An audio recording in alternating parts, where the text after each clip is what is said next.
근본론은 이게로 바로 넘어가겠습니다. 웹툰 시장의 폭발적 성장과 관련된 호재가 계속 막 뻥뻥 터지고 있습니다만 한켠에서는 이러한 이야기가 나오고 있습니다. 한국의 문화적 IP를 지탱해줄 수 있는 텐트폴 작품이 없다. 지금까지 세계적으로 광범위하게 인기를 끌고 소비된 작품들은 각자 근본이 있다. 해리포터, 왕좌의 게임, 마블 시네마틱 유니버스, DC 코믹스, 반지의 제왕을 유시한 톨킨 재단 등 많은 시간을 들여 방대한 세계관을 구축한 대장주, 주식도 대장주가 제일 중요하지 않겠습니까? 그런 대장주가 있어야 웹툰, 한국 드라마, 영화도 길게 갈 수 있다. 하지만 지금은 그게 보이지 않는다라는 우려입니다. 이런 우려에 대한 고견을 조금 듣고 싶습니다. 없지 않냐, 뭐 안 되지 않냐라고 이야기를 하는데 저는 그거는 기본적으로 시간의 문제라고 생각해요. 한국에서 사실 웹툰이 이게 기껏해봤자 20년이라는 거죠. 이제 본격적으로 되기 시작한 건 이제 10년이고 웹툰 이전에 만화가 원래 이제 있었는데 한국에서의 문제는 이제 웹툰이라고 하는 것과 만화라고 하는 기존의 만화 시장과 단절이 되게 심하다는 거예요. 작가도 단절돼 버리고 물론 같은 넘어온 작가들도 갖다 일부가 있기는 하지만은 뭔가 흐름이 새롭게 시작된 거예요. 완전히. 그러니까 어떻게 보면 제일 오래된 작가 강풀 이렇게 이야기가 이제 되고 있는 거고 텐트폴 작품이라고 한 것들 자체가 이렇게 나오게 된 것들도 일본 같은 경우에는 아톰이라든가 이런 것들이 있었는데 그때부터 이제 애니메이션을 만들어주고 이게 가능했던 이유는 또 뭐냐면은 누군가가 비전을 가지고 계속 투자를 하고 하다 보면은 이루어지거든요. 결국은. 근데 처음부터 없다라고 해서 안 하게 되면 일테면 한국 만화 시장이 갖다가 왜 망했는가 저는 서울문화사하고 대원 책임이 제일 크다고 봐요. 중심으로 갖다가 그걸 했던 회사들에서 계속 투자를 하고선 갔어야 되는 건데 안 했기 때문에 결과적으로 갖다가 기존의 수판 만화라고 하는 것들 자체가 확 무너진 것이고 시장 자체의 괴리가 너무 심했었어요. 그렇죠. 그 다음에 이제 새롭게 웹툰으로 시작됐었는데 사실 플랫폼 회사라고 하는 데가 그렇게까지 투자를 안 하고 있다가 어느 순간에 딱 보니까 이게 뭔가 엄청 스토리로서 잘 될 수 있을 것 같다고 생각하니까 투자를 막 하게 되면서 이제 회사를 갖다 설립을 하게 되는 것이고 중간에서는 제일 중요했던 게 뭐냐면 한국은 장르 소설 자체가 애초에 되게 약했기 때문에 이게 너무너무 약하니까 웹툰이 그 자리를 확 온 거죠. 빈자리를 확. 빈자리가. 예. 일본에서는 소설 원작으로 하는 영화들도 되게 많아요. 한국은 그게 별로 없잖아요. 그렇죠. 근데 80년대까지 있었거든요. 80년대 뭐 최인호, 박범신 작가들의 작품들을 다 영화로 만들었어요. 실제로 다. 근데 이 어느 순간부터 그런 작품들이 없어져 버린 거예요. 인간 시장이 거의 마지막이었죠. 인간 시장이. 그러면서 이제 이것이 인터넷 소설로 가면서 갔는데 인터넷 소설이라고 하는 것들을 갖다가 판타지 중심이고 여기 가다 보니까 테마록이 만들어졌지만 잘 안 됐고 돈이 너무 많이 든다고 생각을 하니까 안 만들게 되는 거죠. 그러다가 보니까 이제 웹툰에서 이런 것들을 갖다가 이제 많이 차지하게 되는 것이고 미생 같은 작품들도 갖다 등장하게 되고 저는 이제 시작이라고 생각해요. 왜냐하면 스위트홈 같은 작품이 웹툰으로 나오게 되고 작품성이 어떻든지 간에 일단은 넷플릭스에서 만들어지게 되고 전 세계로 퍼지게 되고 외국에 또 누군가 또 그 웹툰을 보고 싶어 하고 이런 식으로 이제 발전되는 거죠. 계속 이제 그런 방식으로 시장이 커지고 시간이 흐르게 되면서 쌓이게 되면은 시스템을 만들어진다고 생각을 해요. 바람이라고 하는 것들은 데츠카우 사무라든가 하야오처럼 비전을 가지고 나는 여기에다가 뭔가를 좀 더 이제 뭔가 하고 싶어라고 하는 그런 사람이 지속적으로 장기적인 전망을 가지고 밀고 나가는 거죠. 당장에 가도 눈앞에 있는 이익만 생각하고선 하는 것이 아니라 사실 이제 메이저의 제일 문제는 뭐냐면 메이저가 장기적으로 보는 것 같지만 의외로 안 봐요. 상장되고 나면은 그 해에 갖다 이익만 생각을 하기 때문에 대표이사라고 하는 사람들은 자기가 대표이사로 있을 때 실적, 얼마의 순이익을 받는가 이것만 중시하기 때문에 장기적인 이익을 생각하지 않는다는 거죠.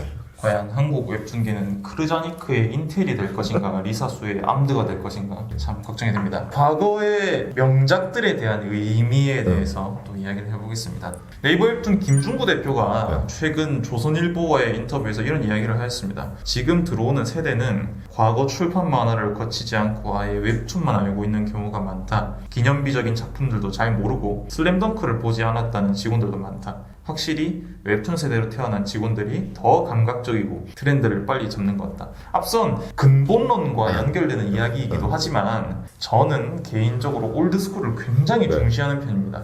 뭐 그림과 해부학, 시나리오와 로봇 맵기를 반드시 연결해야만 하는 뭔가 이렇게 얘기하니까 되게 꼰대 같은데 그 기반은 하늘 아래 더 이상 새로운 것은 없다라는 믿음이거든요. 이미 수없이 쏟아져 나온 클리셰와 요소들을 어떻게 잘 엮어내느냐에 작품의 가치가 결정이 된다고 생각합니다. 물론 김중구 대표의 통찰이 저 같은 한낱 야인보다 더 정확하고 날카롭다고 생각합니다만 그런 정석주의자로서 아쉬움이 뒤따르는 것은 어쩔 수 없네요. 이에 대한 의견을 조금 듣고 싶습니다. 몰라도 된다. 하지만 알면 더 좋을 수 있다. 고전을 봐야 될 것인가 말 것인가라고 했을 때 안 봐도 되거든요. 사실은 판타지가 있으면은 물론 반지의 제왕은 안 봐도 돼요. 근데 반지의 제왕에 있는 것들이 다 있잖아요, 사실. 그런 거를 굳이 거부할 필요도 없고 자기가 보다 보면 좋은 것이고 대신에 그런 것들을 볼 수 있는 방법들을 좀 더 편하게 만들어주는 것들. 반지의 제왕이라든가 이런 작품들을 신장판으로 멋있게 해서 내잖아요, 다시. 그럼 그런 것들을 갖다 사는 사람들이 많이 있고 그러니까 그런 식으로 계속 이제 순환이 된다고 생각을 해요. 저도 맨날 주변에 실마릴리온 추라이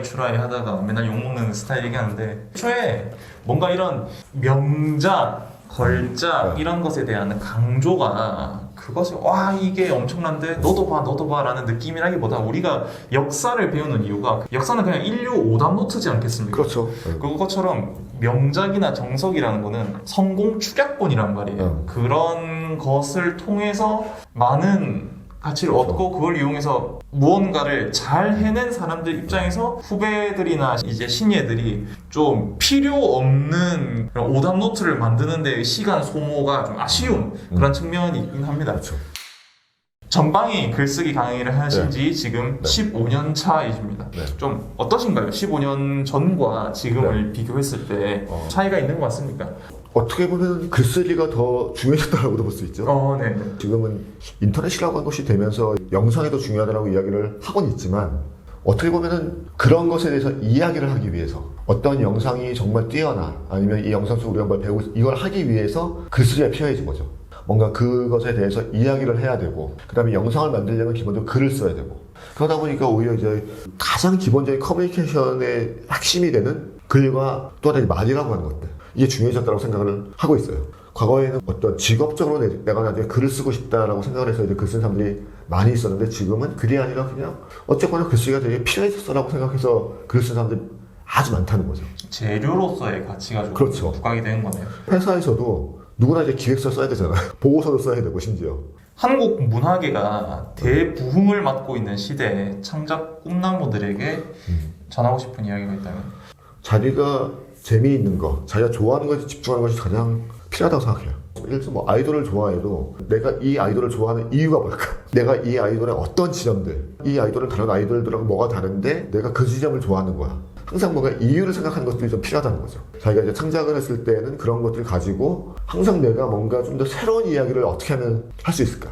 되게 뻔한 이야기. 그러니까 사실 스토리의 어떤 구조는 뻔하잖아요. 다 섹스피어고 다 과거 시간에 나왔던 이야기들인데 좀 더 새로운 것이 무엇이 있을까? 내가 여기서 재미를 만들어낼 수 있는 요소는 뭘까라고 하는 것들을 갖다 고민하는 것들이 되게 필요할 것 같아요. 이 질문에 바로 연결이 되어서 이제 꿈나무들에 대한 조언을 말씀을 하셨는데 우리 떡잎 유치원 어린이들이잖아요. 그런 유치원생들한테 되게 중요한 요소 중에 하나가 이 창작자가 디렉터를 마주하는 자세에 관하여거든요. 모든 창작자가 자기 혼자만의 능력으로 그렇죠. 원히트 원더를 터뜨려서 대박을 치면 좋겠지만 인생이라는 게 그렇게 호락호락하지 않죠. 초절의 재능은 소수의 것이니까요. 대부분의 창작자들에게 이끌어줄 수 있는 멘토나 옆에서 도와주는 디렉터의 역할이 아주 중요합니다. 하지만 자신을 담당해주는 그 디렉터가 원피스 초기의 담당자 같은 PD인지 아니면 자신의 커리어를 저 지하 밑바닥에 처박아 버리고 나몰라라 할 무능한 햇병아리 PD인지를 파악할 수 있는 능력이 신인들에게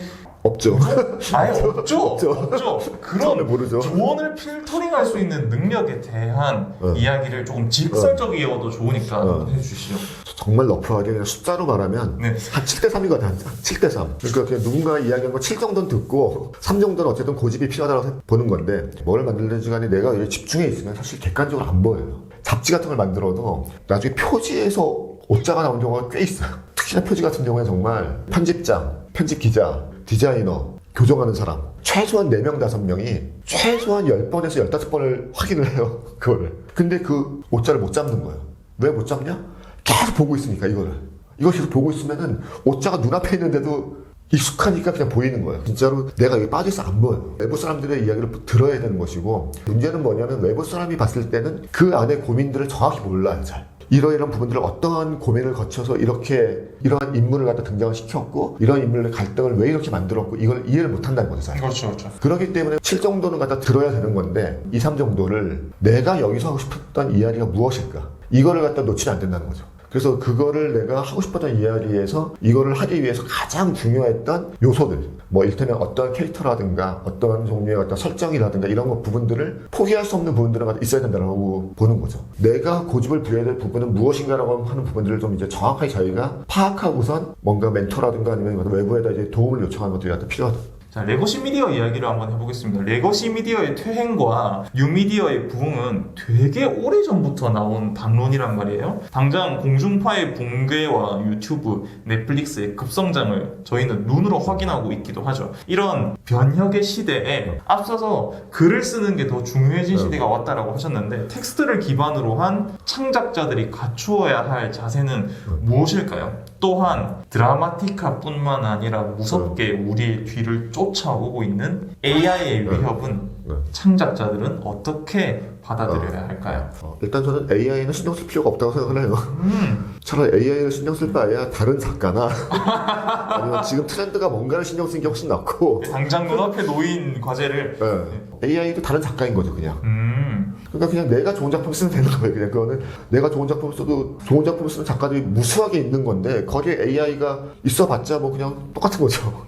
그게 간단 명료하네요. 계속 지금의 어쨌든 세상이 바뀌고 독자는 바뀌어요. 어쨌든 히트 상품이 있으면은 히트 상품의 공식을 그대로 따라하면은 두 번, 세 번 정도까지는 그나마 되는데 네 번, 다섯 번 되면 망해요. 그 이유가 뭐냐면 대중은 기본적으로 익숙한 걸 좋아하지만 똑같은 걸 싫어해요. 진부하니까요. 그렇죠. 진부하니까. 그러니까 계속 트렌드를 어쨌든 읽어야 된다는 거죠. 그러기 위해서는 지금 뭐가 히트를 치고 있고 뭐가 되고 있고 이런 것들에 대해서 잘 알아야 되는데, 작가가 이런 걸 다 아는 건 사실 쉽지 않아요. 그렇죠. 그래서 사실 PD가 필요한 거죠. 창작자가 그런 것까지 다 캐치하면서 할 수 있으면 되게 좋겠지만은 쉬운 일이 아니기 때문에 그런 식으로 갖다가 좋은 어떤 기획자를 잘 만나서 그런 식의 플랫폼에다 연재를 하는 게 사실 제일 좋은 거고, 아니면 작가라든가 아니면 기획자라든가 이런 사람들 간의 어떤 풀을 만들어서 모임 같은 걸 가지면서 지속적으로 어떤 의견 교환을 한다라든가. 그러니까 기본적으로 작가는 자기 세계를 만드는 건데 커뮤니케이션이 필요해요. 뭐 사회라든가 타자와의. 내년도의 기획은 혹시 어떻게 됩니까? SF가 되게 잘 되고 있고, 그래서 호러하고 범죄물 쪽으로 좀 이제 약간 좀 집중을 좀 하려고 생각 중인데, 클럽하우스 같은 거. 클럽하우스의 제일 좋은 점은 어떤 거냐면은 비용이 안 드는 거.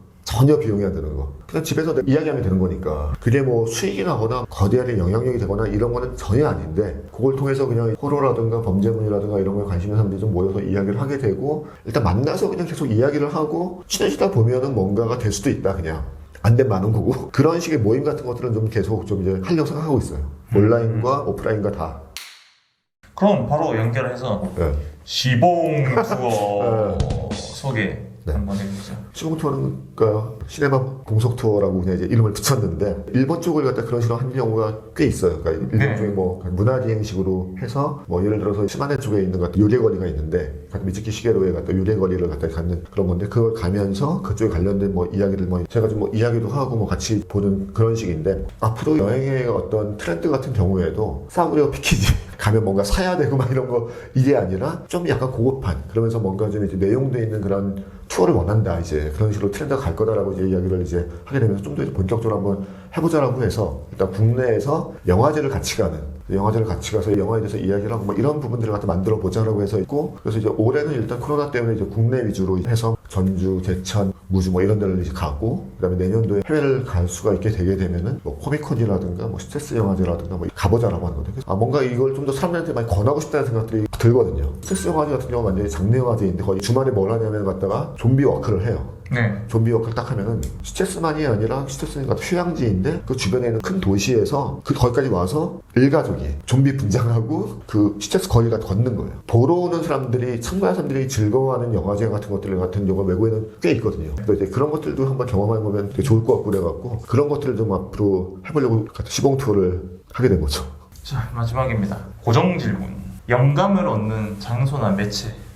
저는 정말 전형적으로 책과 영화와 드라마 이런 거 다 보면서, 그런 걸 보면서 영감을 이제 얻는 타입이고, 몇 년 사이에 좀 약간 좀 추가가 된 것이 여행 가서, 최근에 한 2017년서부터 여행을 거의 한 1년에 한 석 달 정도씩 나가 있었는데 계속. 그러다가 보니까 계속 이제 그 안에서 느끼는 것들이 갖다 많은 것 같아요. 그렇다면 문화 쪽 종사자들에게 여기는 한번 가볼만 하다라는 뭐 여행지 추천을 한번 해주신다면? 저는 스트레스 영화제가 이제 스페인의 바르셀로나 옆에 있거든요. 바르셀로나에서 하루 1시간 정도? 기차도 있고 뭐도 있고, 그래서 이제 되게 쉽게 갈 수 있는 곳인데, 그 스트레스 영화제를 한번 가보시면은 그 정말 그 어떤 것을 좋아하는 사람들이 모여서 얼마나 즐겁게 거기서 같이 영화를 보고 같이 경험을 하고 좀비 워크도 하고 이런 걸 느낄 수가 있는 거예요. 사용하시는 툴 그런 걸 여쭤보시는 분들이 있던데 아니 글쟁이한테 툴이 무슨 의미가 있냐 그 노트북이나 키보드 하나면 끝나는 게 아니냐라고 여쭤보시는 분들이 있어요. 그런데 요즘 뭐 한글이나 워드 같은 프로그램을 넘어서 아예 노션 같은 걸 이용해가지고 웹에서 작성을 하거나 그런 프로그램적인 다양성이 되게 늘어나고 있거든요. 그래서 좀 여쭤보는 게 있습니다. 작가님은 아이폰을 쓰고 있고 아이패드가 있고 이렇게 메모를 제일 많이 써요. 그냥 그때그때 그냥 생각나는 거 있으면 거기에서 그냥 메모해서 저는 너무 복잡한 거보다는 그냥 가장 심플하게 제가 특정 중요한 것은 뭐냐면 같다. 저는 원래 메모 같은 건 진짜 못하는 건데 이런 방식을 쓰니까 메모 같은 것들을 하게 되고 그건 괜찮은 것 같아요. 작가로서의 마음가짐 저는 글을 쓸 때 그냥 가장 기본적인 것은 그냥 내가 아는 것만 솔직하게 쓴다. 이게 기본인데 어쨌거나 내가 재밌는 거를 한다라고 하는 것이 제일 중요한 것 같아요. 내가 재밌는 것을 뭐 사람들한테 알려주고 내가 재밌는 것이 이게 왜 내가 재밌다고 생각하는지에 대해서 생각하고 그 구조 같은 걸 한번 파악해보고 여기에 대해서 계속 이야기하는 것들. 오늘은 프리랜서 라이터 김봉석 칼럼니스트님 만나보았습니다. 많은 칼럼 저서뿐만 아니라 주기적으로 클럽하우스에서도 되게 재밌는 이야기들을 하고 계시거든요. 많이 관심 가져주시고요. 저희는 또 다음 주에 뵙도록 하겠습니다. 모두 안녕. 고맙습니다.